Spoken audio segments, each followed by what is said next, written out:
Have you ever wondered what makes your favorite workout shirt so incredibly stretchy, or how a fleece blanket gets to be so bulky and warm without weighing a ton?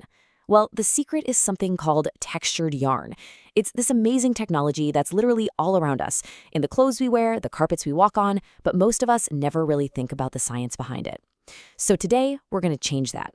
Let's pull back the curtain and see exactly how it works, from a single tiny fiber all the way to the fabrics in our lives. Here's the game plan for today. We're starting with the absolute basics. What is textured yarn? From there, we'll get into why we even make it, its key features and goals.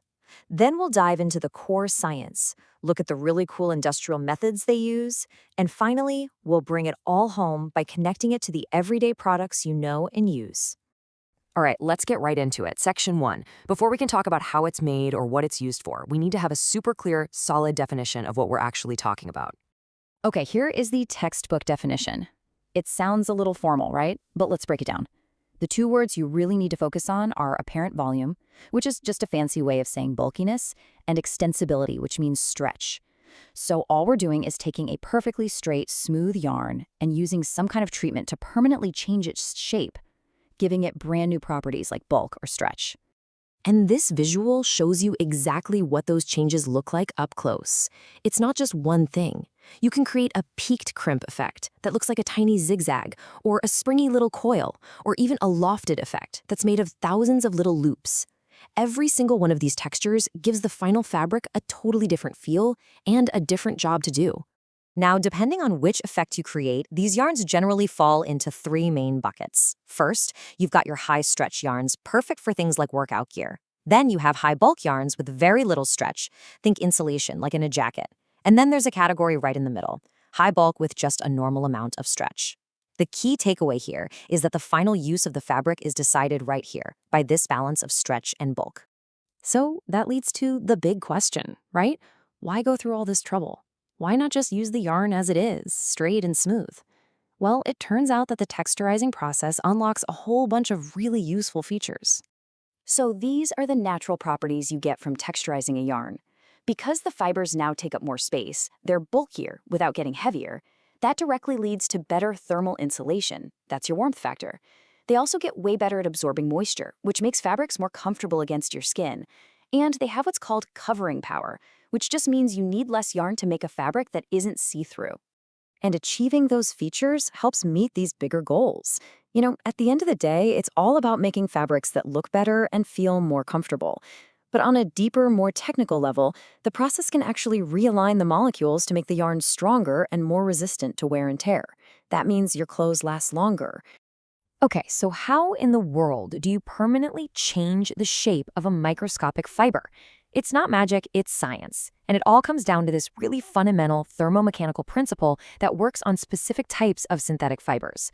Let's get into it. It's actually a pretty elegant three-step process. First, you heat the fiber.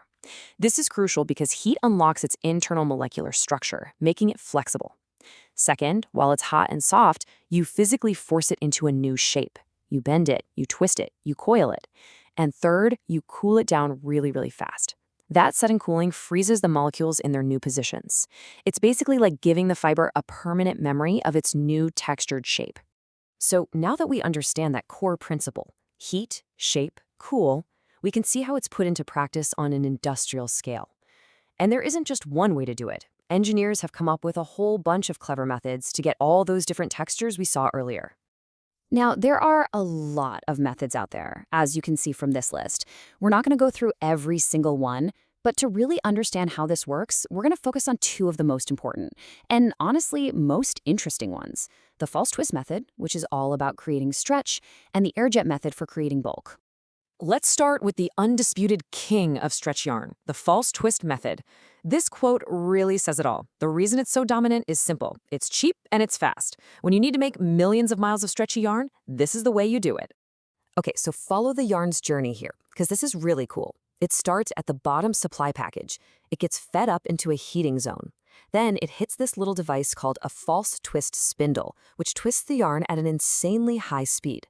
So now you have a hot, tightly twisted yarn. But here's the magic trick. Right after it passes through the spindle, the yarn is untwisted. It comes out looking straight, but because its molecules were set by the heat while they were in that coiled shape, the yarn now has a permanent built-in springiness. It's got stretch memory.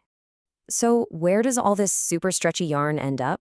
Well, think about any piece of clothing where you need it to stretch and then snap right back into shape. We're talking hosiery, swimsuits, all of your sportswear and workout clothes, even gloves. They all get that critical stretch and recovery from the false twist method.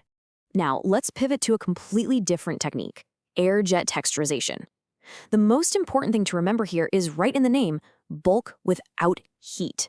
This is a purely mechanical process. We're not using heat to set a shape. We're using powerful jets of compressed air to physically tangle up the filaments. If you look at this diagram, you can see the yarn gets fed into this special nozzle. And inside that nozzle, a blast of compressed air creates this tiny, controlled tornado. It's a chaotic vortex that grabs the individual filaments and whips them around, tangling them into tiny, stable loops. The result isn't a stretchy yarn at all. It's a bulky, airy yarn that feels a lot more like a natural fiber, like cotton or wool. This comparison table is the perfect cheat sheet. If you need to remember the key differences, this is it. False twist. Its main effect is stretch. It uses heat and the yarn feels smooth and springy. Air jet, its main effect is bulk. It just uses air and the yarn feels fuzzy and more natural. One is all about speed and cost effectiveness. The other's big advantage is creating that bulk without needing to heat the fiber. Understanding this table is absolutely crucial. Okay, we've gone through a lot of the technical stuff. We've covered the what, the why, and the how. So now let's tie it all together and see how these different yarns and their properties show up in our day-to-day lives. And the range of uses is just huge. Seriously, it's incredible. We're talking everything from socks and sweaters to fancy suits, but it goes way beyond just our closets. Textured yarns are essential for home goods too. They're used to make carpets, cozy blankets, and the fabric on your couch. Let's zoom in on air jet yarns for a second.